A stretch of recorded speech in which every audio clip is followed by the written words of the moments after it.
कठोपनिषद कठोपनिषद ग्रंथ में प्रथमाध्याय में द्वितीय वल्ली और द्वितीय वल्ली का आज 21 नंबर का मंत्र है। ठीक है, तो इस मंत्र की अवतरणिका को देखिए। कह रहे भाष्यकार, अन्यथा दुर्विज्ञेयः अयम आत्मा कामिभिः प्राकृत पुरुषैः यस्मात्। ठीक है, यह अवतरणिका है, इसका थोड़ा अन्वय करेंगे। अन्यथा मिला शब्द मंत्र के ऊपर है, कैलाश के आश्रम की पुस्तक में मंत्र के ऊपर पंक्ति हो। अन्यथा मिला दुर्विज्ञेयः अयम आत्मा कामिभिः प्राकृत पुरुषैः अस्मात्, मिला पंक्ति। अब इसका अन्वय देखिए। अन्यथा कामिभिः प्राकृत पुरुषैः, पीछे अयम आत्मा दुर्विज्ञेयः यस्मात्। ठीक है, तो नचिकेता ने यमराज जी के प्रति पूछा था प्रश्न कि उस आत्म तत्व के बारे में मुझे बताइए। तो कहा था ना पीछे 14वें मंत्र में, अन्यत्र धर्मात् अन्यत्र अधर्मात्, इस प्रकार का जो आत्मा का स्वरूप या जो जिस चीज को इस प्रकार से आप जानते हो, अनुभव करते हो, उस आत्म वस्तु के बारे में हमको बताइए, ऐसा बोला था कौन? नचिकेता। तो यमराज जी ने फिर उत्तर देना आरंभ कर दिया। तो आत्म तत्व कैसा है करके तो बताया था, वो अणु से अणु है, महान से महान है, और सभी प्राणी मात्रों के बुद्धि रूप गुहा में स्थित है। ऐसे इस आत्म तत्व को वही व्यक्ति जानता है जो अक्रतु है। अक्रतु को बताया था क्या? जो निष्काम है, कामना रहित है, वही पुरुष उस आत्मा को जानता है। क्योंकि जो व्यक्ति कामना रहित होता है किसी भी अनात्म पदार्थ के बारे में, जिसके हृदय में कामना नहीं है, किसी विषय को चाहता नहीं है, न ऐहिक विषय को चाहता है, न पारलौकिक विषय को चाहता है, ऐसा जो निष्काम पुरुष, उसको कहते अक्रतु। और जब वो निष्काम हो जाता है तब उसकी इंद्रियां प्रसन्न हो जाती है, क्योंकि राग द्वेष रहित हो जाती है वो। और जो कामी पुरुष रहता है उसकी कामना के कारण विषयों के प्रति राग द्वेष होते हैं, और राग द्वेष के कारण उसकी मन और इंद्रियां मलिन हो जाती है कामी पुरुष की। और ऐसा जो कामी पुरुष है वह उसके इंद्रिय करण, मन, इंद्रिय आदि जो करण शब्द से लिए जाते हैं वो प्रसन्न नहीं होते हैं, अतः उसको आत्म तत्व का ज्ञान नहीं हो पाता है जो कामी है। तो जो अक्रतु है वही धातु प्रसाद से आत्म तत्व को जानता है। इस बात को 20वें श्लोक में बताया। और जिसने आत्म साक्षात कर लिया वो वित्त शोक हो जाता है, इस बात को भी बताया। अब कौन व्यक्ति आत्म तत्व को जानता है, साक्षात्कार कर लेता है, इस बात को बताने के बाद अब इस मंत्र में कह रहे हैं कि यदि ऐसा नहीं है, अक्रतु नहीं है, कामी पुरुष है, तो वह व्यक्ति आत्म तत्व को जान नहीं सकता। वही दे रहे अन्यथा, मिला पंक्ति।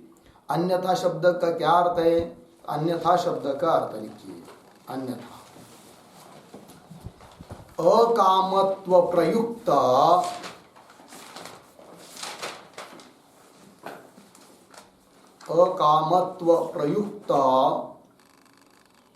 धातु प्रसादम अंतरेण, धातु प्रसादम अंतरेण,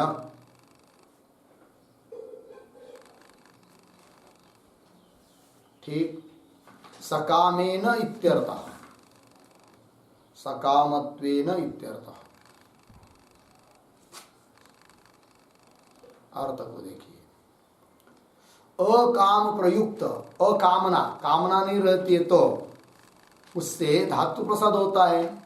तो अकामत्व प्रयुक्त कौन हुआ? धातु प्रसाद। उसके बिना मतलब अकामत्व नहीं है, धातु प्रसाद भी नहीं है, अर्थात जो सकाम व्यक्ति है, ऐसे पुरुष के द्वारा आत्मा दुर्विज्ञेय है, जाना नहीं जा सकता, दुष्कर है, कठिन है। ठीक है, वही कह रहे अन्यथा कामी भी प्राकृत पुरुष ही, प्राकृत पुरुष ही का अर्थ है अविवेकी पुरुष ही, कामी कामना करने वाले, ऐसे जो प्राकृत पुरुष अर्थात अविवेकी पुरुष, उनके द्वारा दुर्विद अयम आत्मा दुर्विज्ञेय, यह आत्मा जाना नहीं जा सकता है, जानने के लिए अत्यंत कठिन है। यस्मात् जिस कारण से, तो क्या कारण है वो, क्यों नहीं जान सकते, क्यों उनके लिए दुर्विज्ञेय है आत्मा? तो दुर्विज्ञेयत्व में क्या कारण है वो इस मंत्र में बता रहे हैं, मंत्र नंबर 21 में। अर्थात विरुद्ध धर्मवत्वेन प्रतीत होता है आत्मा, इसलिए उन लोगों को समझ में नहीं आता है कि आत्म तत्व है क्या चीज, उसी को कह रहे अब मंत्र में। तो मंत्र का उच्चारण करते हैं। आसीनो दूरं व्रजति, आसीनो दूरं व्रजति, शयानो याति सर्वतः, शयानो याति सर्वतः, कस्तं मदामदं देवं, कस्तं मदामदं देवं, मदन्यो ज्ञातुमर्हति, मदन्यो ज्ञातुमर्हति। आसीनो दूरं व्रजति, शयानो याति सर्वतः, कस्तं मदामदं देवं, मदन्यो ज्ञातुमर्हति। आसीनः दूरं व्रजति, शयानः याति सर्वतः, कः तं मदामदं देवं, मद अन्यः ज्ञातुम् अर्हति। अन्वय। आसीनः दूरं व्रजति,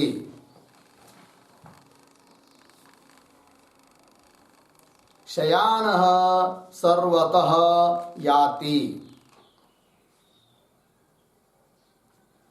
नीचे मदामदम, उसके पीछे तम देवम,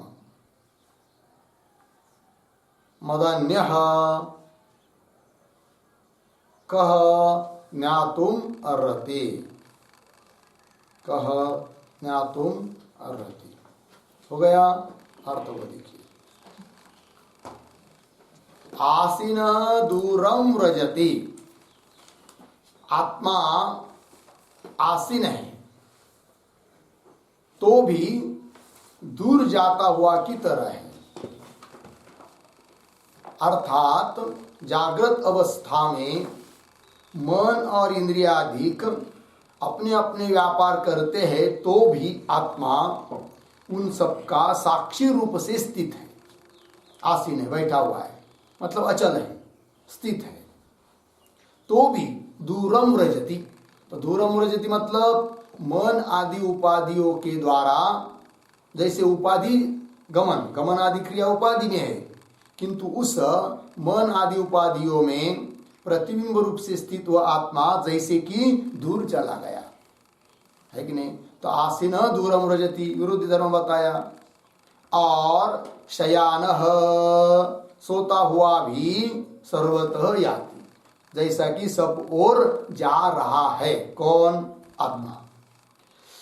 इसी प्रकार और करें कि मदामदम तम देवम, मद और अमद वाला जो उस देव को, आत्मा रूप देव को, मदन्य, यमराज जी कह रहे मदन्य, मेरे अलावा अन्य दूसरा कोई, कह ज्ञातुम अर्हति, कौन जान सकता है, अर्थात कोई जान नहीं सकता है, तत्ववेत्ता ही उस आत्मा तत्व को जानता है, ये कहने का भाव।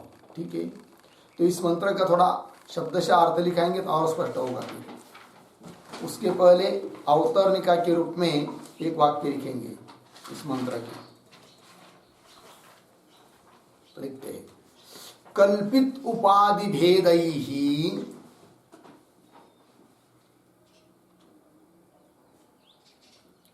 कल्पितोपाधि भेदैहि नाना रूप विरुद्ध धर्मवत्वेन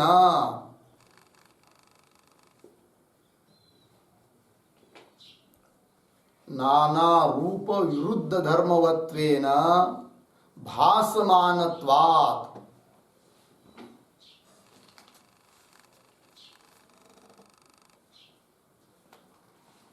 भासमानत्वात् विवेक शून्यैहि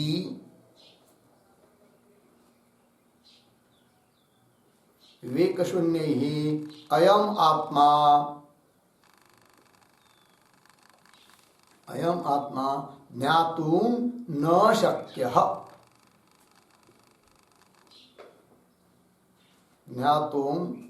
शक्यः इति आह आसीन इति।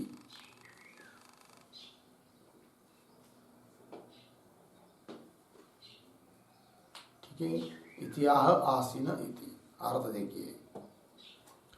तो कल्पित जो उपाधियां मन इंद्रियादिक, तो कल्पित उपाधियों के द्वारा उपाधि भेद ही उपाधि भेद के कारण नाना रूप विरुद्ध धर्मवत्वेन भासमानत्वात्, यद्यपि आत्मा के लिए कोई रूप नहीं है, कोई आकार नहीं है, उसमें कोई क्रिया नहीं है, वो है तो है जैसा कि वैसा ही है, सच्चिदानंद घन है, किंतु उसको जैसी जैसी उपाधि लगती है उस अलग अलग भिन्न भिन्न धर्म वाली भिन्न भिन्न उपाधियों के कारण उसमें विरुद्ध धर्मों की प्रतीति होती है। किसमें? आत्मा में, है कि उपाधियों के कारण। तो वही दिया कल्पित उपाधि भेद ही, कल्पित ऐसे जो उपाधियों के भेद उनके द्वारा नाना रूप विरुद्ध धर्मवत्वेन भासमानत्वात्, अनेक प्रकार के विरुद्ध धर्म वाला आत्मा है ऐसा प्रतीत होने के कारण विवेक शून्य ही, विवेक रहित जो लोग हैं, प्राकृत पुरुष जिसको हम कहते हैं, शास्त्र संस्कार रहित जो पुरुष है, उन लोगों के द्वारा अयम आत्मा ज्ञातुम न शक्य, इस आत्मा को जान नहीं सकते हैं। न जानने में क्या कारण? कि विरुद्ध धर्मवत्वेन भासमानत्वात्, विरुद्ध धर्म वाला प्रतीत होने के कारण। अब विरुद्ध धर्म वाला आत्मा क्यों प्रतीत हो रहा है? उपाधि भेद ही, और जिन उपाधियों के द्वारा विरुद्ध धर्म वाला आत्मा प्रतीत हो रहा है वो उपाधियां कुछ सत्य है क्या? नहीं। कैसी है? कल्पित है। फिर जो व्यक्ति इस बात को जानता है कि सब उपाधियां कल्पित है, वही व्यक्ति उस आत्म तत्व को जान सकता है। ये बात बताइए। जैसे उदाहरण के देखना हो तो विद्युत है, तो विद्युत को जानना कठिन बात है, क्योंकि उसके द्वारा चलने वाले जो उपकरण, उस उपकरण को दिखाकर नहीं बताना पड़ता है कि ऐसी ऐसी विद्युत होती है, क्योंकि विद्युत तो आँख से दिखती नहीं है, तारों में बह रही है, खंबे के तारों में दिखती तो है नहीं है, किंतु है। तो फिर बताना पड़ता है, देखो भाई ये लाइट लग गया ना, जिसके निमित्त से लगा है वही विद्युत है। ये पंखा चल रहा है ना, जिसके निमित्त से चल रहा है वही क्या है? विद्युत है।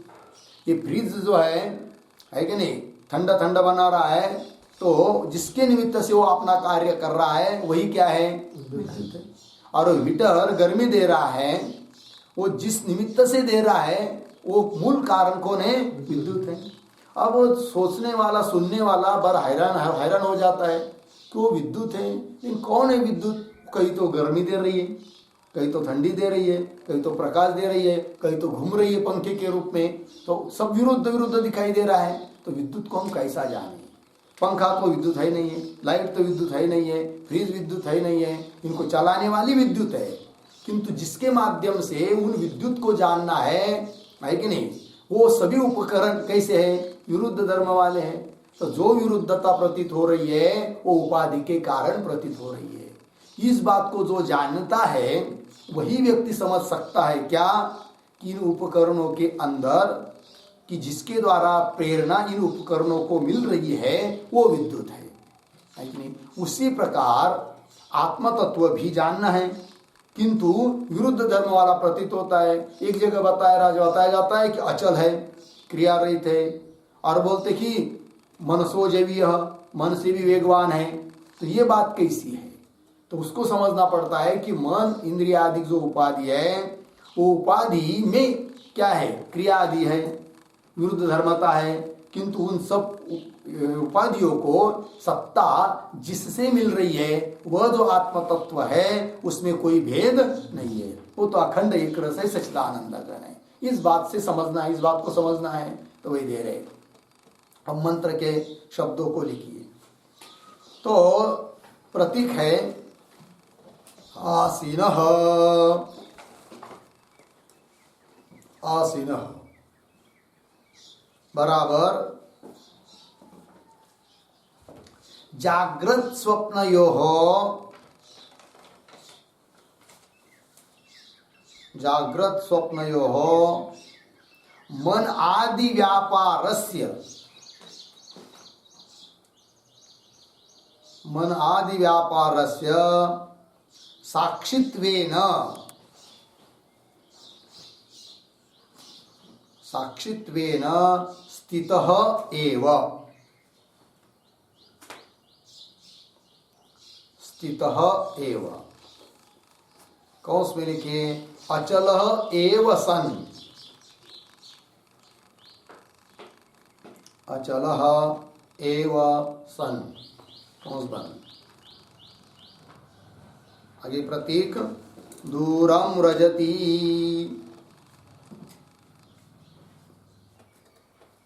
दूरम रजति प्रतीक बराबर जागृति,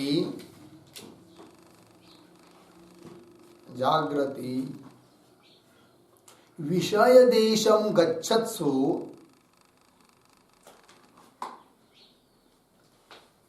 विषय देशम गच्छत्सु मन आदिषु,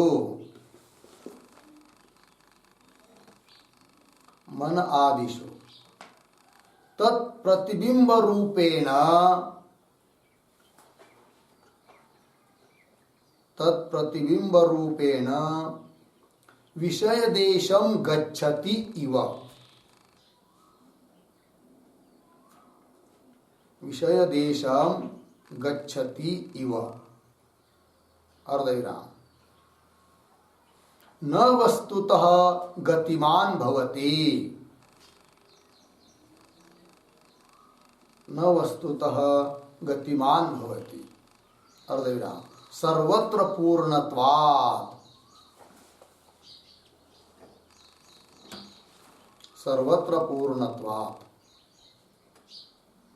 पूर्णविराम। कौंस में थोड़ा एक वाक्य लिखिए मन आदि उपाधि संबंधात, मन आदि उपाधि संबंधात बहुदूरम गच्छति इव, बहुदूरम गच्छति इव प्रतीयते, इव प्रतीयते पूर्णविराम कंस बंद। आगे प्रतीक है शयानः,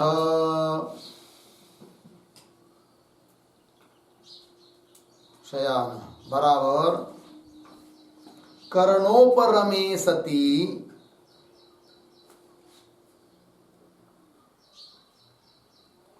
कर्णोपरमे सति मनुष्यः अहम इदं पश्यामि, अहम इदं पश्यामि इति इत्यादि विशेष ज्ञानाभावात्,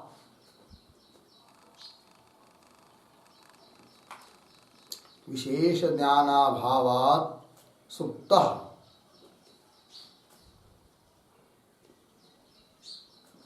सुप्तः। आगे प्रतीक सर्वतः, सर्वतः बराबर ज्ञान सामान्य रूपेण,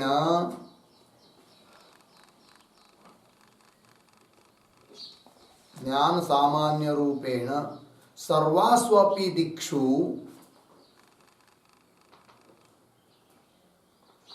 सर्वास्वपि दिक्षु अवस्थानात्, अवस्थानात् सर्वतः सर्वतः। आगे प्रतीक याति, याति बराबर गच्छति इव इति उच्यते। गच्छति इव इति उच्यते। ठीक, कौंस में लिखिए किंच, किंच आगे की तरफ बांध देकर कौंस बंद। आगे प्रतीक है मदामदम, मदामदम बराबर बुद्ध्यादि संघात, बुद्ध्यादि संघात तादात्म्याध्यासात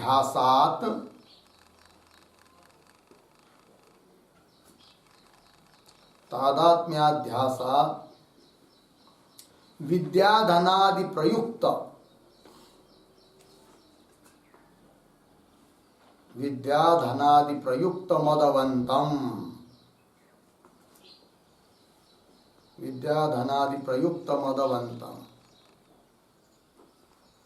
अर्धेरा वस्तुतः अमदम, वस्तुतः अमदम बराबर मद रहितम, मद रहितम एवं भूतम।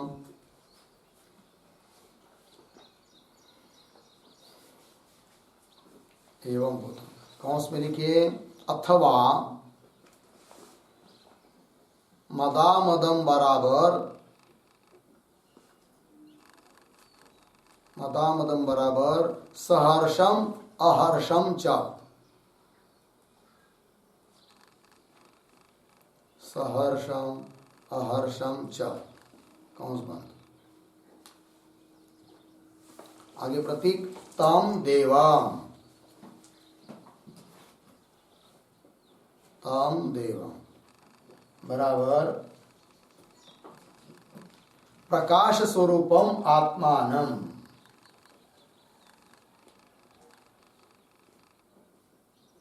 प्रकाश स्वरूपम आत्मानम। आगे प्रतीक मदन्यः,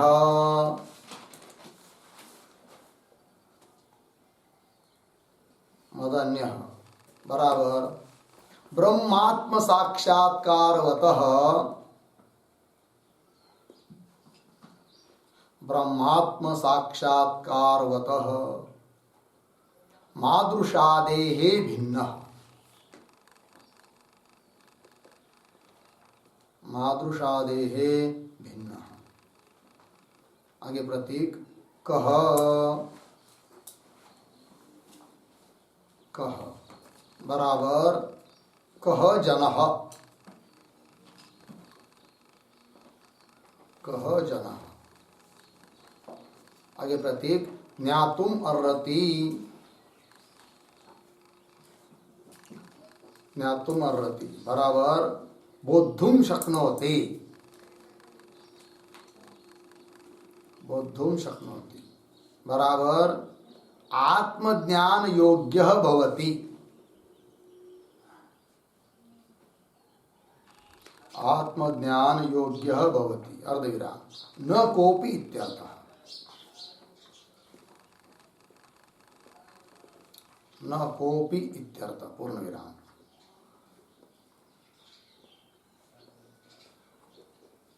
कौंस में लिखिए विरुद्ध अचलत्व चलत्वादि, विरुद्धाचलत्व विरुद्ध अचलत्व चलत्वादि धर्माश्रयम, धर्माश्रयम इव भासमानम आत्मानम, भासमानम आत्मानम ज्ञानिनः ऋते ज्ञानिनः ऋते अन्यः कोऽपि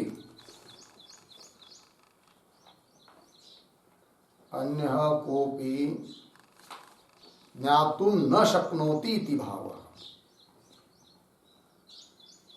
ज्ञातुं न शक्नोति इति भावः।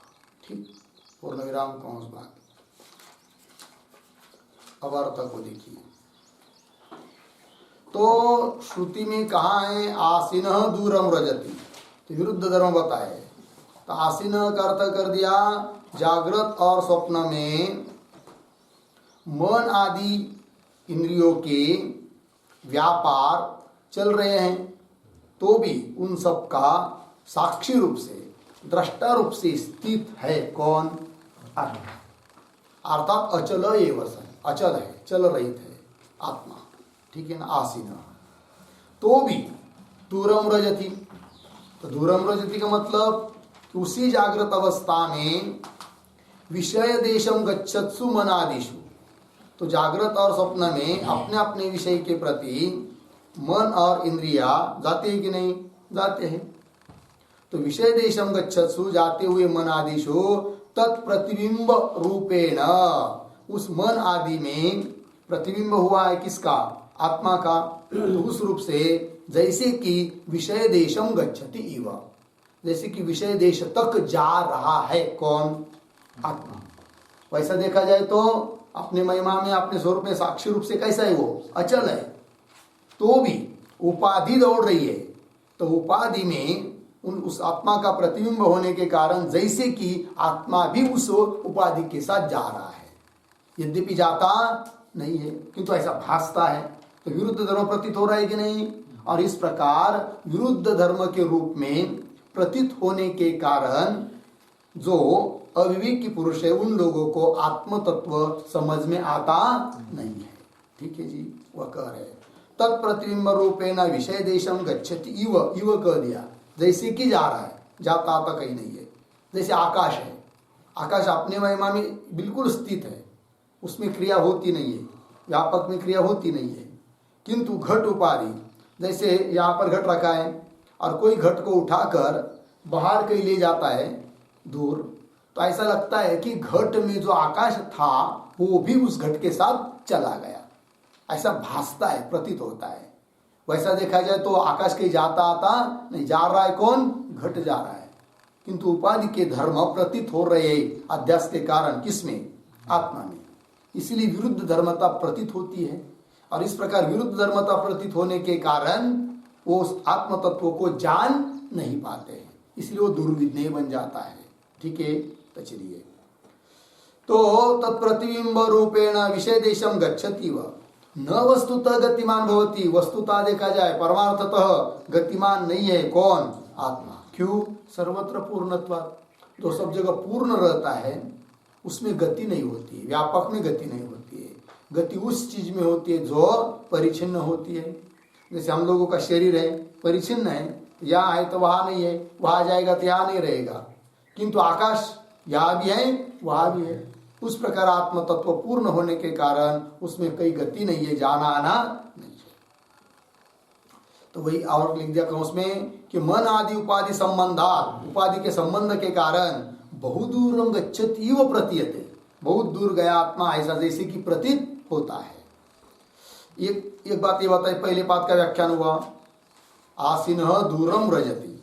अब शयानो याति सर्वतः, ये जो द्वितीय पाद है मंत्र में, उसको देखिए जो टीका में लिख के दिया है आपको, टीका इसमें लिख के दिया हाथ से, शयानः प्रतीक है कि नहीं? शयान का क्या अर्थ है? कर दिया सोया हुआ, सोने पर, मतलब करण उपरमे सती, करण कहते इंद्रिय मन, ये सब उनका उपरम होने पर, उनका उपरम होना मतलब क्या? उनका जो व्यापार है उन व्यापारों से रहित होने पर। जैसे हम लोग सो जाते हैं तो आंख देखने का काम करते हैं क्या? नहीं। श्रोत्र इंद्रिय सुनने का काम करते हैं क्या? नहीं। मन भी कहीं जाता नहीं है, तो सभी करणों का क्या हो जाता है? उपरम हो जाता है।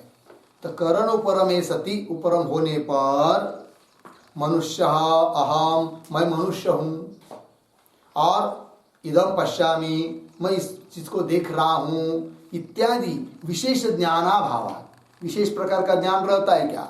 नहीं। कब? सोने पर।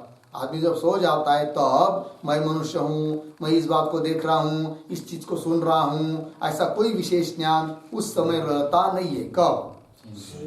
सोने पर।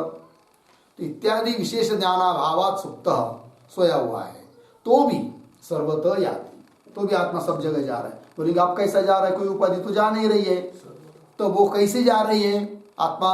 तब बता रहे सर्वतः ज्ञान सामान्य रूपेण सर्वासु अपि दिक्षु अवस्थानात सर्वतः याति, लेकिन इस रूप से जा रहा है। अब उपाधि के माध्यम से नहीं जा रहा है, सोया होने पर भी सब जगह गया हुआ है आत्मा। बोलेंगे वो कैसे? तो ज्ञान सामान्य रूपेण है कि नहीं? तो एक बात होती है सामान्य और एक होती विशेष। तो सामान्य रूप से चैतन्य सच्चिदानंद आत्मा सब जगह उत्प्रोत है कि नहीं? तो सामान्य रूप से सब जगह आत्मा है, इसीलिए जैसे कि वो सब जगह गया हुआ है, सोने पर भी ये बात हुई। और विशेष रूप से मतलब उपाधि को लेकर, ठीक है ना ये बात। तो सर्वतः ज्ञान सामान्य रूपेण सर्वासु अपि दिक्षु, सभी दिशाओं में अवस्थानात विद्यमान होने के कारण सर्वतः याति, याति का अर्थ कर रहे गच्छति इव इति उच्यते, जैसे कि जा रहा है, गया हुआ है। कौन? आत्मा, ठीक है ना। तो सोने पर भी सब जगह गया हुआ है, कैसे? सामान्य रूपेण।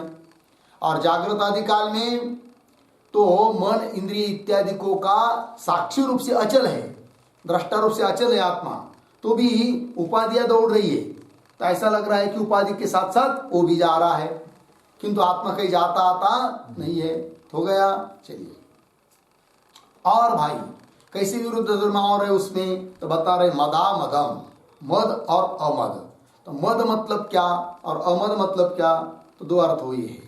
एक बता रहे हैं बुद्ध्यादि संघात तादात्म्याध्यासात, बुद्ध्यादि का जो संघात, संघात कहते समूह को, तो बुद्धि मन इंद्रिय शरीर इन सब का जो समूह, उस के साथ तादात्म्याध्यासात, तादात्म्याध्यास होने के कारण शरीर इंद्रिय आदि को के साथ क्या हुआ है? तादात्म्याध्यास।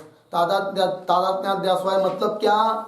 शरीर ही मैं हूं ऐसा भान हो रहा है भ्रम के कारण, मन ही मैं हूं, इंद्रिया मैं हूं ऐसा समझना, वही उन देहादि संगातों के साथ तादात्म्याध्यास है। अध्यास क्यों कहते हैं उसको? तस्मिन तद्बुद्धि है, देहादि का आत्मा है नहीं है, उसको आत्मा समझ रहा है, तो क्या हुआ? अध्यास हुआ। है रज्जु, समझ रहा है सर्प, अध्यास है। उस प्रकार तो बुद्ध्यादि संगात तादात्म्याध्यासात, अध्यास के कारण विद्या धनादि प्रयुक्त मदवंतम, समझ लीजिए जिस किसी के पास बहुत विद्या है तो विद्या का मद उसको हो जाता है, घमंड अहंकार, है कि नहीं? क्यों? धन जिसके पास बहुत है तो धन से प्रयुक्त क्या हो जाता है? मद, अहंकार हो जाता है। तो जैसे कि आत्मा ही अहंकार कर रहा है कि नहीं, ऐसा लग रहा है। यद्यपि अहंकार कौन कर रहा है? मन बुद्धि इत्यादि कर रहे हैं, है कि नहीं? किंतु उन मन बुद्धि इत्यादि को के साथ तादात्म्याध्यास होने के कारण ऐसा लग रहा है कि आत्मा ही क्या कर, आत्मा को क्या हो रहा है? मद हो रहा है, ठीक है। और वस्तुतः अमदम, किंतु वस्तुतः आत्मा कैसा है? अमद है। अमद का अर्थ मद रहित है, कोई घमंड उसमें है ही नहीं है, किंतु घमंड जैसा भाषित हो रहा है, तो विरुद्ध धर्म प्रतीत हो रहे। तो एवं भूतम तम देवम, इस प्रकार के उस देव को, एक अर्थ हुआ मदामदम का। दूसरा कौंस में लिख के दिया है अथवा मदामदम का अर्थ कर दिया सहर्षम अहर्षम च, हर्ष सहित क्यों हर्ष रहित, विरुद्ध धर्म प्रतीत होते हैं उपाधि को लेकर आत्मा में। तो तम देवम का अर्थ कर रहे प्रकाश स्वरूप आत्मानम, प्रकाश स्वरूप उस आत्मा को। अब यमराज जी कह रहे मदन्य कह ज्ञातुमर्हति, मेरे अलावा और कौन जान सकता है? तो मेरे अलावा मतलब किसके अलावा? तो यमराज जी स्वयं यमत्वेन रूपेण, स्वयं को नहीं समझ रहे। हाँ, तो वही कर रहे मदन्य मतलब ब्रह्मात्म साक्षात्कारवतः मादृशादि भिन्न, ये अर्थ कर दिया मदन्य शब्द का। तो ब्रह्म और आत्मा दोनों का अभेद है, और इस प्रकार के अभेद रूप से जिसको आत्म तत्व का साक्षात्कार हुआ है, ऐसे ब्रह्म आत्म साक्षात्कार होता मादृशादि, मेरे जैसे जो लोग, उनसे भिन्न और दूसरा मदन्य, कौन जान सकता है, अर्थात कोई जान नहीं सकता है। तो कह जन ज्ञातुम अर्हति, ज्ञातुम अर्हति करता कर दिया बोद्धुम शक्नोति, जान सकता है, अर्थात आत्मज्ञान योग्य भवति, आत्मज्ञान के लिए योग्य हो सकता है। कौन है ऐसा? न कोपी इत्यर्थ, केवल ब्रह्मज्ञानी ही आत्म तत्व को जान सकता है, उसके अलावा और कोई जान नहीं सकता है। क्यों ऐसा हो रहा है? तो कौन में लिख दिया आपको, विरुद्ध धर्म प्रतीत हो रहे। कैसे? विरुद्ध अचलत्व चलत्वादि है कि नहीं। आसीन कह दिए से अचल हुआ, दूरम रजति से चलत्व दिखाई दिया, तो विरुद्ध धर्म प्रतीत हुए कि नहीं। तो विरुद्ध अचलत्व चलत्वादि धर्माश्रयम, विरुद्ध धर्म का आश्रयम इव भासमानम, जैसे कि विरुद्ध धर्म का आश्रय है कौन? आत्मा, अर्थात विरुद्ध धर्म वाला है ऐसा प्रतीत होता है। कौन? आत्मा।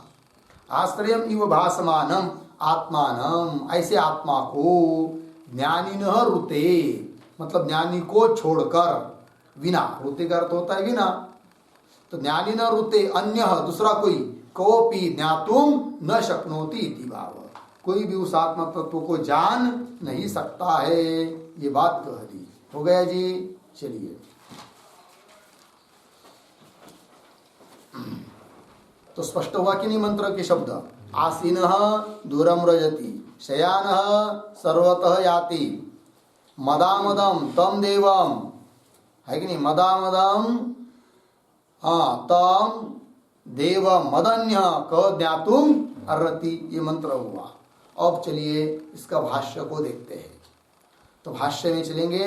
आसीन, आसीन प्रतीक है, उसका अर्थ कर रहे अवस्थित, उसका भी अर्थ कर रहे हैं अचल एव सन, ठीक है ना, अचल होता हुआ, चल रहित होता हुआ। कौन? आत्मा। मिला पंक्ति? देखो भाई, आसीन का अर्थ कर दिया अवस्थित, अचल एव सन, ठीक है। दूरम रजति, दूर जैसा कि जा रहा है, साक्षित्व रूप से अचल होता हुआ भी दूरम रजति, मतलब उपाधियां अब अपने देश तक जाती है, किंतु उसके साथ साथ जैसे कि आत्मा जा रहा है, तो दूरम रजति, ये बताया। विरुद्ध धर्म प्रतीत हुई, ये हुआ पहले पाद। अब दूसरे पाद की व्याख्या कर रहे हैं भाष्यकार। शयानो याति सर्वतः, है कि नहीं, शयान सोता हुआ भी, सभी करणों का उपरम हुआ है, सभी इंद्रिय मन आदि अपना अपना व्यापार करने से रुक गए हैं, तो उसको कहते हैं शयान, ठीक है ना। तो भी वह आत्मा सर्वतः याति। अब सर्वतः याति कैसा जाता है? फिर उपाधि तो उपसंहृत हो गई, फिर कैसे जा रहा है? सर्वतः याति मतलब ज्ञान सामान्य रूपेण, चैतन्य रूपेण सब जगह विद्यमान है आत्मा, जैसे कि सब जगह गया हुआ है, यह अर्थ। शयान याति सर्वतः। आगे, एवं असौ आत्मा, एवं असौ मतलब, तो अर्थ लिखिए उसका, एवं मतलब विरुद्ध धर्मवान असौ, एवं असौ मतलब विरुद्ध धर्मवान। इस प्रकार से असौ मतलब विरुद्ध धर्मवान आत्मा। मिल गया? भाष्य में देखिए, एवं असौ आत्मा, इस प्रकार का विरुद्ध धर्म वाला आत्मा। और कैसे विरुद्ध धर्म है उसमें, तो और बता रहे, इस प्रकार का आत्मा देव, आत्मा रूप देव, मदा मदह, ये भी विरुद्ध धर्म है। तो मदा मदह ये प्रतीक है, उसका अर्थ कर रहे हैं समदह अमदश्च, ठीक है ना। समद मद से युक्त उपाधि को लेकर, और वस्तुतः अमदह, ये विरुद्ध धर्म भी है, उसमें दिखाई देते हैं। उसी का और कर रहे अर्थ सहर्ष अहर्षश्च, हर्ष सहित उपाधि को लेकर, और वस्तुतः अहर्ष। विरुद्ध धर्मवान लग गया जी। एवं असौ आत्मा कैसा हुआ? विरुद्ध धर्मवान। मिला पंक्ति? अतः भाष्य में, अतः अशक्यत्वात् ज्ञातुम कह तम मदामदम देवम मदन्य ज्ञातुम अर्हति। मिला पंक्ति? थोड़ा अन्वय करेंगे अतः के आगे। अतः आगे एक शब्द छोड़कर ज्ञातुम अशक्यत्वात्, अशक्यत्वात्। आगे तम मदामदम देवम, तम मदामदम देवम मदन्यः, पीछे आइए, कह आगे ज्ञातुम अर्हति प्रश्न चिन्ह, अर्थ को देखिए। अतः, अतः पद मिला, अतः शब्द का क्या अर्थ होगा फिर? बराबर है। तो अतः शब्द का अर्थ लिखिए विरुद्ध धर्मत्वात्,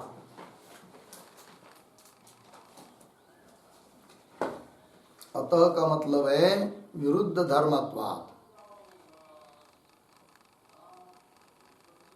तब अर्थ को देखिए, विरुद्ध धर्म वाला प्रतीत होने के कारण ज्ञातुम अशक्यत्वात्, उसको जानना अशक्य जैसा है, अशक्यत्वात्, कठिन होने से। तम मदामदम देवम, उस मदामद स्वरूप देव को, मदन्यः है कि नहीं, मेरे अलावा दूसरा कोई, ब्रह्मात्म साक्षात्कार वाला जो मैं, मेरे जैसे लोग यम राज्य कह रहे, ऐसे मेरे जैसे लोग से भिन्न और दूसरा कोई लोग कि जिसने ब्रह्मात्मा की एकता को समझा नहीं है, जाना नहीं है, साक्षात्कार नहीं किया है, ऐसा दूसरा और कौन? कह ज्ञातुमर्हति, कौन जान सकता है? अर्थात कोई जान नहीं सकता है। ये बात हो गई। आगे चलेंगे भाष्य में। अस्मदादेहे, मिला पंक्ति, अस्मदादेहे एव सूक्ष्म बुद्धेहे पंडितस्य कस्यचित् सुविज्ञेयः अयम आत्मा, पूर्ण विराम। थोड़ा अन्वय करेंगे।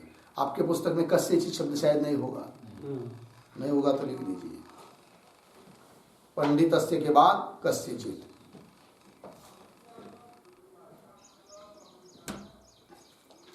वाह, अब थोड़ा वाक्य का अन्वय करेंगे। तो अस्मदादेहे सूक्ष्म बुद्धेहे कस्यचित् पंडितस्य एव, कस्यचित् पंडितस्य एव अयम आत्मा सुविज्ञेयः, अयम आत्मा सुविज्ञेयः। ठीक है, अर्थ को देखिए। यमराज कह रहे, तो जो पीछे आएगा नहीं, पीछे के मंत्र में मदन्यः कह ज्ञातुम अर्हति, मेरे अलावा और कौन जान सकता है? तो कोई नहीं जान सकता है, दूसरा कोई। फिर कौन जान सकता है, उसका स्पष्टीकरण। तो कह रहे अस्मदादेहे सूक्ष्म बुद्धेहे, लगा? तो हमारे जैसे जो सूक्ष्म बुद्धि वाला कस्यचित् पंडित से कोई पंडित होगा, तो वही, उसके लिए ही अयम आत्मा सुविज्ञेय, उसके लिए आत्मा क्या हुआ? सुविज्ञेय, है कि नहीं? और हमारे जैसा कोई नहीं है सूक्ष्म बुद्धि वाला पंडित, तो उसके लिए आत्मा दुर्विज्ञेय है। लगा पंक्ति? तो पुनः देखिए, अस्मदादेहे सूक्ष्म बुद्धेहे। सूक्ष्म बुद्धि का मतलब क्या होता है भाई? किस बुद्धि को सूक्ष्म बुद्धि कहेंगे? तो सूक्ष्म बुद्धि का अर्थ लिखिए अन्वय व्यतिरेक कुशलत्वम,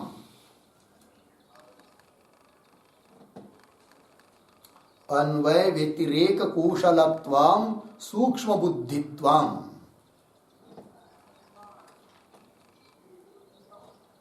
ठीक, सूक्ष्म बुद्धित्वम। तो अन्वय व्यतिरेक में जो कुशल है, ठीक है ना जी, वाप वो करने में जो कुशल है, उसी को कहेंगे क्या? सूक्ष्म बुद्धित्व। हाँ, कस्यचित् पंडितस्य, पंडितस्य शब्द का अर्थ लिखिए श्रवणादि परत्वम पंडितत्वम, श्रवणादि परत्वम, पंडितत्व किंवा सीधा श्रवणादि परत्वस्य पंडितस्य, मतलब उसको कहते पंडित की जो श्रवण मनन निधिध्यासन करने में परायण है, लगा हुआ है, वही क्या हुए पंडित। तो कह रहे हैं अस्मदादे सूक्ष्म बुद्धे कस्यचित, कोई एखादा ही पंडितस्य एव, किसी एखादे पंडित को ही के लिए ही क्या, अयम आत्मा सुविज्ञेय, यह आत्मा सुविज्ञेय है, सुष्टुज्ञेय है, अच्छी तरह से उसको जाना जाता है, जान सकते हैं, ये हो गया। आगे, क्योंकि आत्मा विरुद्ध धर्म जैसा प्रतीत होता है, इसलिए सबको समझ में आता नहीं है कि क्या कर रहे भाई। एक बार तो कह रहे ये तीर्थ यात्रा को जाओ, है कि नहीं, क्या प्रमाण है, जब ये सकल सिद्ध है, हाथ चलावाया पाए तो आपले सोयित पाए, तीर्थ यात्रा जाए सुकून को।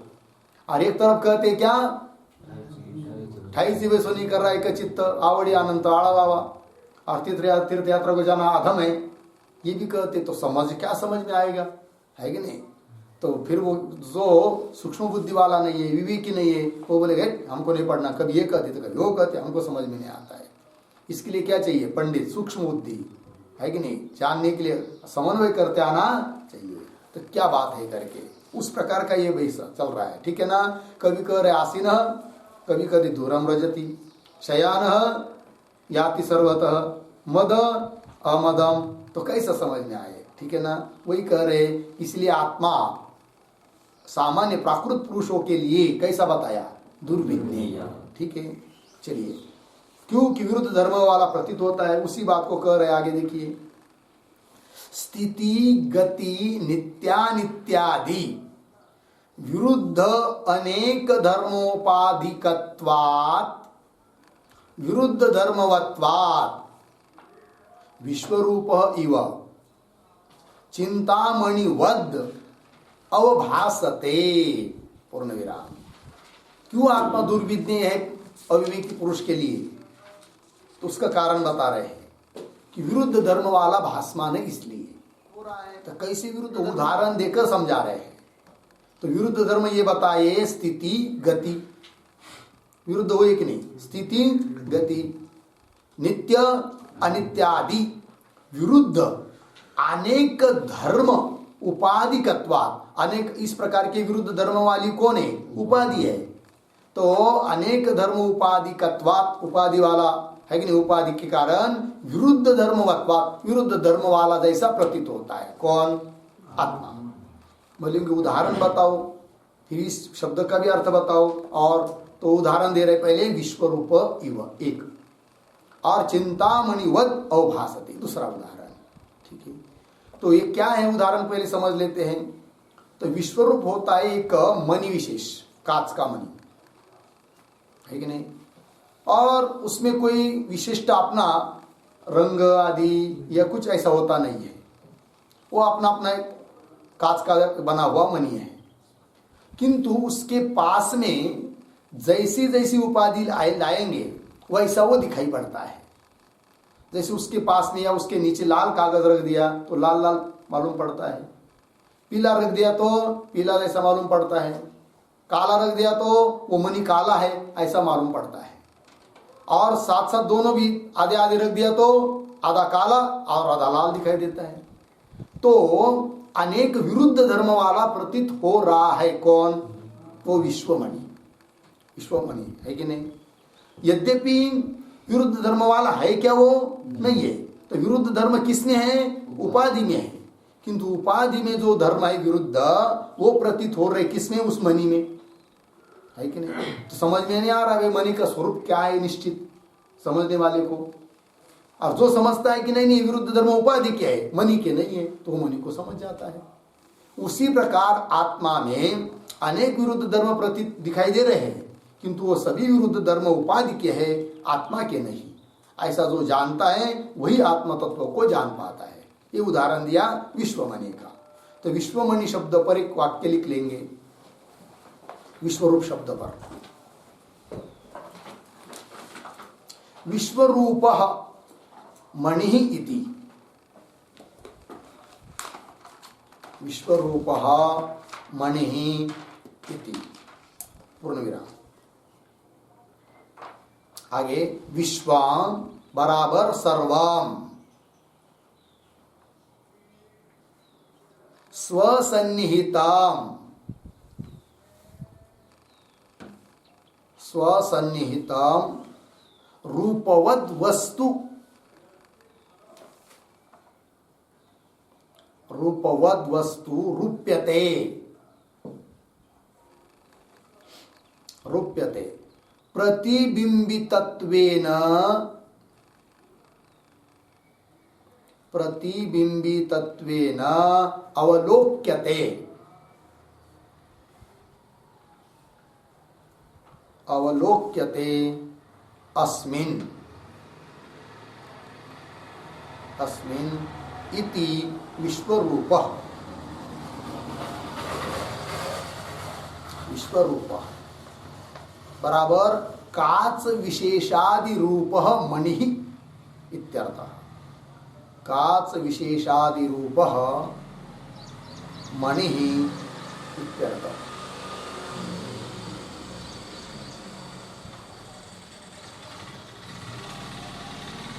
पूर्णविराम। नानाविधोपाधि सन्निधानात्, नानाविध, नानाविधोपाधि सन्निधानात् नानारूपः अवभासते, नानारूपः अवभासते अर्धविराम। न स्वतः नानारूपः इत्यर्थः।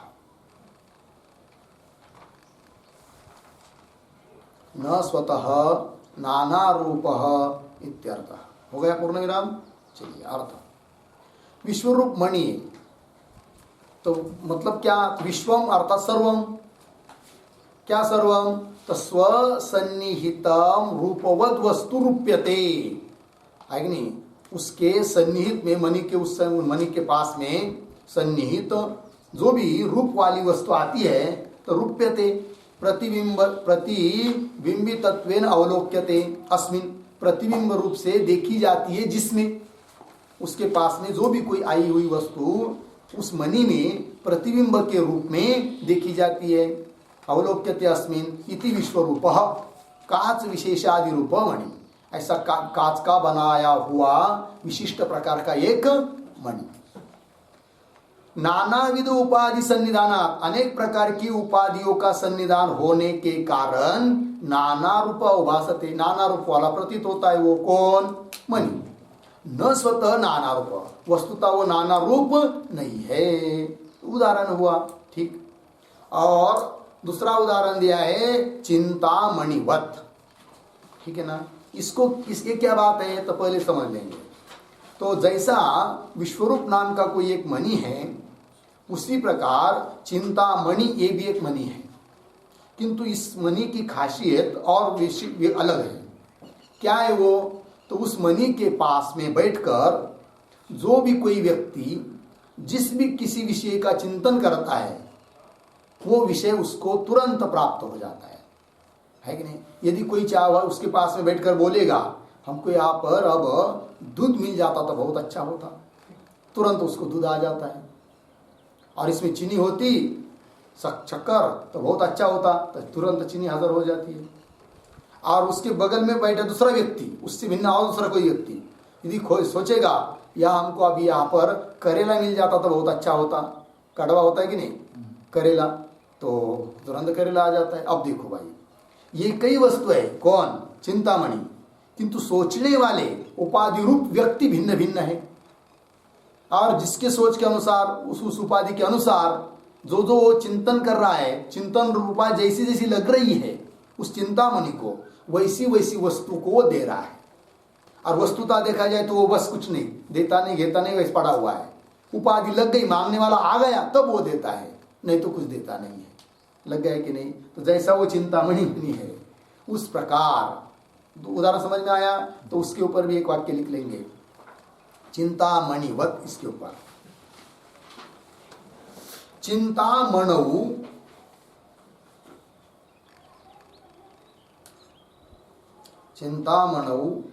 यद यद चिंत्यते, यद यद चिंत्यते तत् तत् चिंतोपाधिकम एव, चिंतोपाधिकम एव अवभासते। अर्धविराम। न तत्वतः,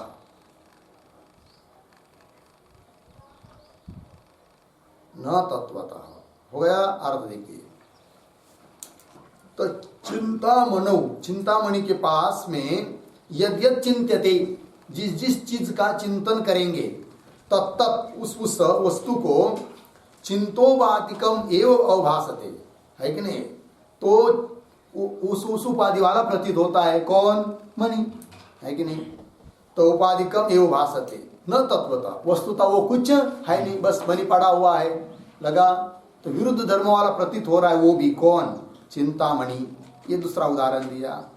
तो वही देखिए, अब शुरू से स्थिति गति, मिला पंक्ति, स्थिति गति नित्यानित्यादि विरुद्ध, है नहीं? नित्यानित्यादि आदि शब्द से स्थूलत्व, सूक्ष्मत्व आदि विरोधी धर्म लेंगे, मदत्व, अमदत्व आदि। तो नित्यानित्यादि विरुद्ध अनेक धर्मोपाधिकत्वात्, विरुद्ध धर्मवत्वात् क्या? अवभासते। आगे अंतिम आया है वाक्य के, विरुद्ध धर्मवत्वात् किसकी तरह? विश्वरूप इव चिंतामणिवत अवभासते, प्रतीत होता है। कौन? आत्मा, विरुद्ध धर्म वाला, है कि नहीं? विरुद्ध धर्म वाली उपाधि लगने के कारण। तो ये जो शब्द आया है बड़ा, स्थिति गति इत्यादि, इसके ऊपर भी वाक्य लिखेंगे तो उसका स्पष्टीकरण अच्छी तरह से होगा। विश्वरूप मणि ही इव, विश्वरूप मणि इव स्थिति गति नित्यानित्यादयः, स्थिति गति नित्यानित्यादयः विरुद्धानेक धर्माः,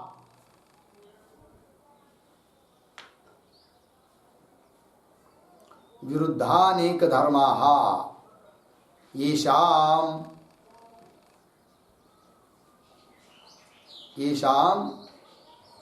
उपाधीनाम्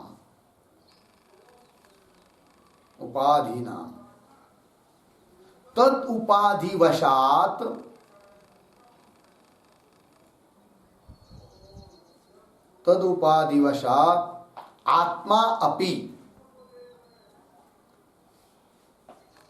आत्मा अपि विरुद्ध धर्मवान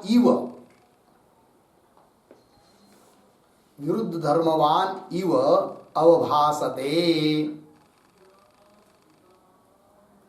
अवभासते इत्यर्थः। अब देखो भाई, अब साफ साफ होगा। तो विश्वरूप मणि ही व विश्वरूप मणि की तरह स्थिति गति नित्य अनित्यादय विरुद्ध अनेक धर्मा येषाम उपाधिनाम, विरुद्ध अनेक धर्म है जिन उपाधियों के, और तद उपाधि वशात उन उपाधि के निमित्त से आत्मा भी क्या? विरुद्ध धर्मवान इव अवभासते, विरुद्ध धर्म वाला है आत्मा, ऐसा प्रतीत होता है जैसा कि विरुद्ध धर्म वाला है, जबकि विरुद्ध धर्म कोई उसमें है ही नहीं है, तो प्रतीत होता है। कौन? आत्मा। लगा? ठीक है, बोलेंगे ठीक है, प्रतीत होने दो, विरुद्ध धर्म वाला प्रतीत हो रहा है आत्मा, तो होने दो, उससे क्या? तो आगे के वाक्य में देखिए, भाष्य में, अतः दुर्विज्ञेयत्वं दर्शयति कस्तम मदन्यः ज्ञातुम अर्हति इति। ठीक है, तो थोड़ा अन्वय। अतः दो तीन शब्द छोड़कर आगे, मदन्यः, उसके पीछे कह ताम ज्ञातुम अर्हति इति दुर्विज्ञेयत्वं दर्शयति। दुर्विज्ञेयत्वं दर्शयति। ठीक है, अर्थ को देखिए। अतः, अतः पद है कि नहीं? अतः का क्या अर्थ है? तो अतः का अर्थ उपाधि अविवेक दर्शनात्। उपाधि अविवेक, अविवेक के आगे अभेद करिए कौंस में। उपाधि अविवेक कौंस में अभेद, कौंस बंद, आगे दर्शनात्। अर्थ देखिए, उपाधि का अविवेक होने के कारण, अविवेक कहते अभेद, विवेक नहीं हुआ, पृथक्करण नहीं समझ रहा है, तो उपाधि के कारण विरुद्ध धर्म है करके, तो उपाधि और आत्मा का अभेद समझकर जो देख रहा है आत्मा को, उसके लिए आत्मा क्या है? दुर्विज्ञेय है। तो वही लिखा फिर अतः, फिर वो दुर्विज्ञेयता आत्मा की श्रुति के कौन से पद से समझ में आ रही है? तो उसको भाष्यकार स्पष्ट कर रहे हैं। अतः मदन्य कहतम, ये आया है ना मूल मंत्र में, मदन्य कहतम इत्यादि पंक्ति। तो मदन्य कहतम ज्ञातुम अर्हति, मेरे अलावा कौन उस आत्मा को जान सकता है? इस वाक्य के द्वारा क्या बताया गया? इति दुर्विज्ञेयत्वं दर्शयति श्रुति। इस वाक्य से आत्मा को जानना दुर्विज्ञेय, कठिन है, इस बात का दर्शन कराया गया है। और आत्मा का साक्षात्कार होना दुर्विज्ञेय, कठिन है। क्यों? कारण क्या? विरुद्ध धर्म वाला प्रतीत होता है। कौन? आत्मा। ठीक, तो पुनः प्रश्न, तो विरुद्ध धर्म वाला क्यों प्रतीत हो रहा है आत्मा? उपाधि के कारण। क्योंकि विरुद्ध धर्म वाली कौन है? उपाधि है। तो भिन्न भिन्न विरुद्ध धर्म वाली उपाधि होने से आत्मा विरुद्ध धर्म वाला प्रतीत होता है, और विरुद्ध धर्म वाला प्रतीत होने के कारण उस आत्म तत्व को यथार्थ रूप से जानना कठिन है, दुर्विज्ञेय है। इसलिए कह दिया कि मदन्य कहतम ज्ञातुम अर्हति इति। हो गया जी। चलिए अब इसके बाद आगे इसको पूरा कर लेते ना। भाष्य, करणानाम उपशमः, मिला पंक्ति, शयनम। तो मंत्र में आया है कि नहीं? शयानो याति सर्वतः, है कि नहीं? उसको और स्पष्ट कर रहे हैं। तो देखिए, मतलब किस बात का स्पष्ट करना, उस बात को स्पष्ट करना चाह रहे हैं? तो स्वतः उस आत्मा में विरुद्ध धर्मवत्व नहीं है। ठीक है ना जी? उपाधि के कारण ही विरुद्ध धर्मवत्व है। इस बात को स्पष्ट करने के लिए अब आगे भाष्यकार लिख रहे हैं। तो करणानाम उपशम शयनम, शयन किसको बोलते हैं? शयन मतलब सोना, निद्रा। लेकिन किसको कहते हैं निद्रा? करणानाम उपशम, जिस अवस्था में सभी इंद्रिय अपना व्यापार छोड़कर अपने गोलक में स्थित हो जाते हैं, उस अवस्था का नाम है क्या? शयन, निद्रा। और जागृति, कि जिस अवस्था में मन और इंद्रिय अपने अपने व्यापार में लग जाते हैं, उस अवस्था का नाम है क्या? जागृत अवस्था। और स्वप्नावस्था किसको कहेंगे फिर? कि जिस अवस्था में बाह्य करणों का व्यापार तो नहीं है, किंतु अंतःकरण का व्यापार चल रहा है, उस अवस्था का नाम क्या? स्वप्नावस्था। ठीक है। तो अब देखिए, करणानाम उपशमः, करणों का उपशम, करणों का रुकना, यही है शयन। आगे कह रहे, करण जनितस्य एकदेश विज्ञानस्य उपशमः शयानस्य भवति। उसी को स्पष्ट कर दिया क्या? कि करण जनितस्य एकदेश विज्ञानस्य उपशमः। करण कहते इंद्रियादि को, मन इंद्रिय, ये सब, इनसे उत्पन्न होने वाला जो विज्ञान है कि नहीं, उसका जो उपशम होता है, शयानस्य भवति, शयानस्य पुरुषस्य करणजनित एकदेश विज्ञानस्य उपशमः भवति। समझ में आया वाक्य? कैसा अन्वय किया? शयानस्य करणजनितस्य एकदेश विज्ञानस्य उपशमः भवति। शयानस्य पुरुषस्य, सोए हुए पुरुष के जो करण, उस करण से उत्पन्न होने वाला जो एकदेश विज्ञान, उसका उपशम होता है सोने पर। एकदेश विज्ञान ये क्या चीज है भाई? तो एकदेश विज्ञान का मतलब होता है परिचिन्न ज्ञान, वृत्ति रूप ज्ञान। उदाहरण, मनुष्य अहम, मैं मनुष्य हूं, इदम पश्यामि इत्यादि ज्ञान, नीलम पश्यामि, घटम पश्यामि, ये ज्ञान, इस ज्ञान को कहेंगे एकदेश विज्ञान, परिचिन्न ज्ञान, त्रिपुटीयुक्त ज्ञान।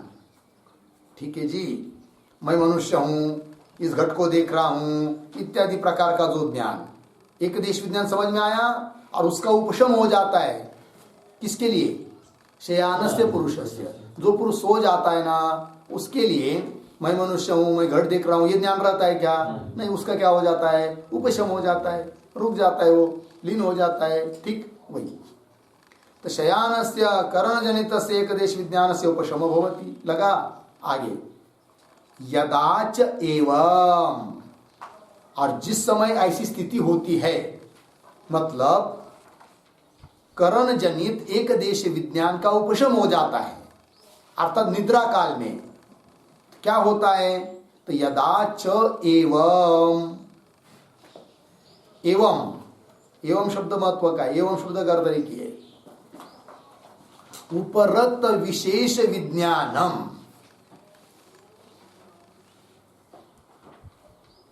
उपरत विशेष विज्ञानम,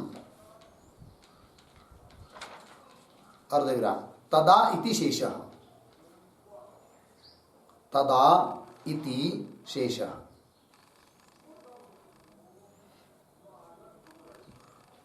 ठीक, अर्थ को देखिए, यदाच एवं मतलब जिस समय, एवं, एवं मतलब उपरत विशेष विज्ञानम, उपरत हुआ है विशेष विज्ञान, यदा जिस समय, तदा, तदा ऊपर से लगाना है, तदा फिर आगे का वाक्य शब्द क्या? केवल सामान्य विज्ञानत्वात् सर्वत याति इव। मिला पंक्ति? ये किस मंत्र के किस भाग की व्याख्या हो रही है? द्वितीय पाद, शयानो याति सर्वतः। ठीक है ना? सोता हुआ है तो भी वो सब जगह जा रहा है, इस बात का स्पष्टीकरण कर रहे हैं। तो शयन का अर्थ समझा दिया। फिर सर्वतः याति इसको बता रहे। तो क्या कर रहे? यदाच एवं, मिला पंक्ति? यदाच एवं मतलब जिस समय उपरत विशेष विज्ञान हो जाता है आदमी, मतलब कोई विशेष ज्ञान, त्रिपुट युक्त ज्ञान नहीं रहता है, उस समय तदा क्या रहता है? फिर केवल सामान्य विज्ञानत्वात्, केवल सामान्य विज्ञान रहने के कारण उस रूप से सर्वतः याति, सब जगह जैसे कि जा रहा है। ठीक है, केवल सामान्य विज्ञानत्वात्। तो ये भी क्या चीज है? केवल सामान्य विज्ञानत्वात्, तो उसका भी अर्थ लिखेंगे। तो केवलम, केवलम यत् सामान्यम, यत सामान्यम बराबर सर्वोपाधि अनुस्यूत स्वरूपम, सर्वोपाधि अनुस्यूत स्वरूपम विज्ञानम, विज्ञानम तत्स्वरूपत्वात् आत्मनः इत्यर्थः, तत्स्वरूपत्वात् आत्मनः इत्यर्थः। पूर्ण विराम। आगे, केवलम बराबर विशेषोपाधि शून्यम इत्यर्थः। विशेषोपाधि शून्यम इत्यर्थ। ठीक, देखो भाई अर्थ। तो केवलम यद सामान्यम, केवल जो सामान्य चैतन्य है, सामान्य मतलब कैसा कि सर्वोपाधि अनुस्यूत स्वरूप, सभी उपाधियों में जो अनुस्यूत है, जैसे आकाश घट में भी है, मठ में भी है, पट में भी है, सभी जगह अनुस्यूत है कि नहीं, उस प्रकार आत्मा भी सभी उपाधियों में क्या है, अनुस्यूत चैतन्य तत्व, वो लेना है सामान्य, केवल सामान्य से। तो केवलम यद सामान्यम सर्वोपाधि अनुस्यूतम विज्ञानम, ज्ञान स्वरूप आत्मा, तत्स्वरूपत्वात् आत्मा, वही आत्मा का स्वरूप है। तो उस रूप से, चैतन्य रूप से सब जगह विद्यमान है कौन, आत्मा। तो शयान याति सर्वतः, द्वितीय पाद मंत्र का, सोता हुआ भी, आदमी सोया हुआ है, विशेष विज्ञान लुप्त हुआ है, तो भी सब जगह जा रहा है सामान्य रूप से। लगे पंक्ति। तो केवल शब्द क्या बताता है, विशेष उपाधि शून्य, सामान्य चैतन्य। ठीक, चलिए अब भाष्य में। तो यदा चैवं तदा केवल सामान्य विज्ञानत्वात्, केवल सामान्य विज्ञान रूप से सर्वतः याति इव, इव शब्द दिया। इव का मतलब होता है क्या, न वस्तुतः, याति इव मतलब जाता है, वस्तुतः जाता है क्या नहीं, याति इव जैसे कि जा रहा है कौन, आत्मा। इव कह दिया, जाता आता नहीं है। चलिए, सर्वतः याति इव, मिला पंक्ति, भाष्य में देखते जाइए। यदा, मिला पंक्ति, आगे बढ़ता हूं। यदा विशेष विज्ञानस्तः स्वेन रूपेण स्थितः एव सन् मन आदि गतिषु तदुपाधिकत्वात् दूरम रजति इव। ठीक है ना जी। अब फिर बोलेंगे भाई, तो देखिए, यदा, यदा शब्द से मिला, यदा विशेष विज्ञानस्तः स्वेन रूपेण स्थितः एव सन् मन आदि गतिषु तदुपाधिकत्वात् दूरम रजति इव। तो इसका थोड़ा अन्वय करते हैं। कैसा, स्वेन रूपेण स्थितः एव सन्,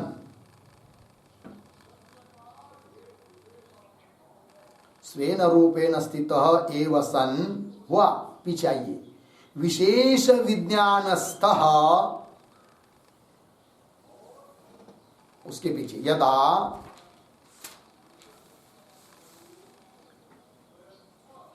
यदा, उसके बाद पढ़ेंगे आगे, मन आदि गतिषु तदुपाधिकत्वात् दूरम रजति, आगे सरल है, अर्थ को देखिए।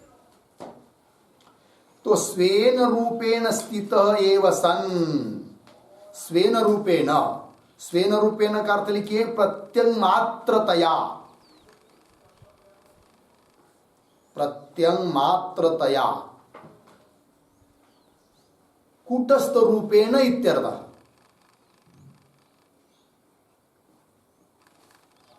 ठीक है, तो चलिए अर्थ।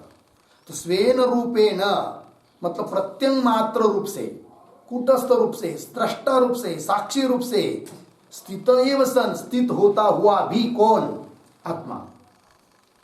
किंतु जब क्या आगे, विशेष विज्ञानस्तः, मिला पंक्ति, यदा विशेष विज्ञानस्त, इसका मतलब जागृत और स्वप्न में, उपाधि में आरूढ़ हुआ जैसा मन करण आदि में। तो विशेष विज्ञानस्त यदा, यदा मिला, उसके आगे थोड़ा वाक्य लिखिए, मतलब शेष रूप से वाक्य का अर्थ स्पष्ट होने के लिए। भवति तदा इति, भवति तदा इति, ये शेष हुआ, अध्यार किंवा अध्यार बोलिए इसको, अध्यार कर लिया। वाक्य का स्पष्ट करने के लिए जो बाहर से पद लिए जाते उसको क्या बोलते हैं, अध्यार।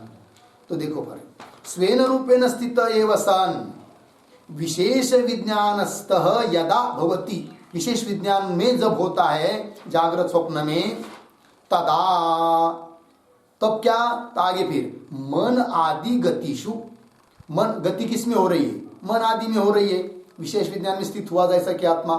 तो मन आदि गतिषु, मन आदि इत्यादियों में गति होने पर, सप्तमी है, मन आदि गतिषु, मन आदि इत्यादि को की गति होने पर तदुपाधिकत्वात्, तदुपाधिकत्वात् मन आदि उपाधिकत्वात्, मन आदि उपाधि वाला होने से दूरम व्रजति इव, जैसे कि दूर जा रहा है, इव कर दिया यहाँ पर भी, या भी इव का अर्थ होता है क्या, न वस्तुतः, वही को दूर आदि जाता नहीं है, किंतु मन आदि जा रहा है, तो जैसे कि दूरम व्रजति इव, दूर की तरह दूर जा रहा कि जैसा लगता है। कौन?